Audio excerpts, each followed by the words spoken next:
trending yon kasi naglabas yung Viva ng behind the scenes. Oo, mismo. Oo, grabe. Sinama ko rin sa vlog ko yun, hiningi ko sa Viva. Pwede ba Oo. pahingi ng yung kissing scene na hindi ako mafa-flag? Ay, sinend naman nila. Oo, totoo yan. Yung ine-edit ko, shocks. Iba no, alam mo, sanay naman tayo nahalikan, di ba? I mean, pero pa nakita mo siya sa teenager, tapos nakikita mo sa isang, serye. Oo. Iba talaga yung dating, no? Oo, Kaya pala kilig na nawawild kilig yung na kilig. fans. Eh, bakit nga ba inabot kasi ng 15 takes, Oo, eto MJ? na. Ito na pakinggan nyo Ayan. si Ashtin. Mama, 15 takes nga. Hindi po, kasi ang hirap po talaga nung pesto po namin. Kasi kailangan po niya So, magmukhang Ashtin, accidental case. parang ganun yung Di ba? ginawa. Parang ganun yung ginawa kay Ashtin eh. Pasensya na. Kailangan magmukhang accidental case. Try po natin. Ay,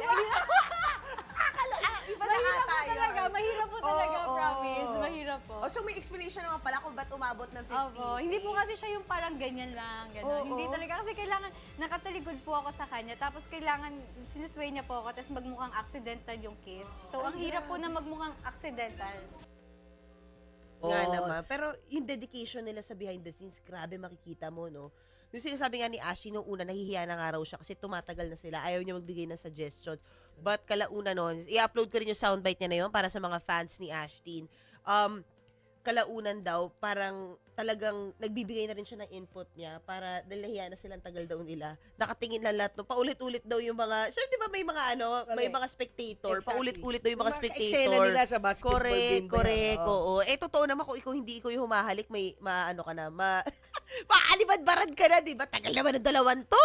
Get it over with! Yeah, exactly. Kiss! Ayan. Pero ito, gusto ko makita yung kulitan yung mama. Ay, ito na to. Speaking of Ashtin, ito, may vlog entry din ako nakasama niya. May ganap doon sa interview ko sa kanya na, grabe, tawa siya ng tawa, hindi siya makaget over. Ito po yung unexpected ganap nung in-interview ko siya. Ay, gusto Mamayang ko gabi yan sa YouTube, ha? Go! Ngayon, yung pangarap mo natupad Opo, na, opo. di ba? Sobrang Pero ano pa yung thankful pangarap mo in talaga. terms, may lumalabas daw tissue.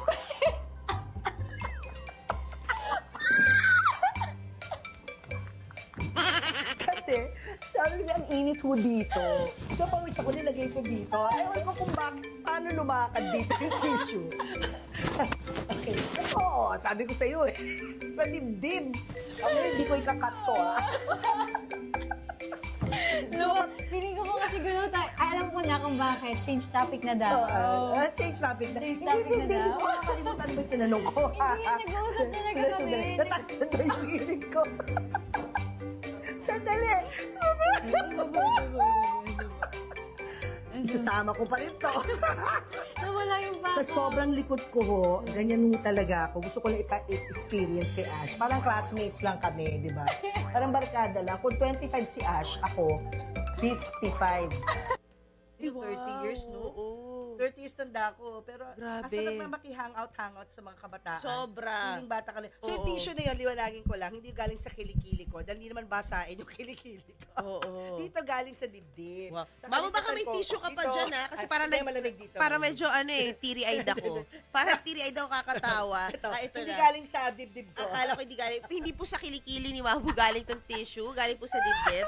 At dun sa interview, galing Pero sa dibdib kakatawa ko. namin, parang naging, watery-eyed na yung mata ko. Basta iklaro ko na galing sa dibdib ko yung tissue na habang in-interview ko siya, lumalakad dito yung tissue. Hanggang sa nakikita ko, kala ko una bra ko eh. Yung strap. Oo, I think, grabe.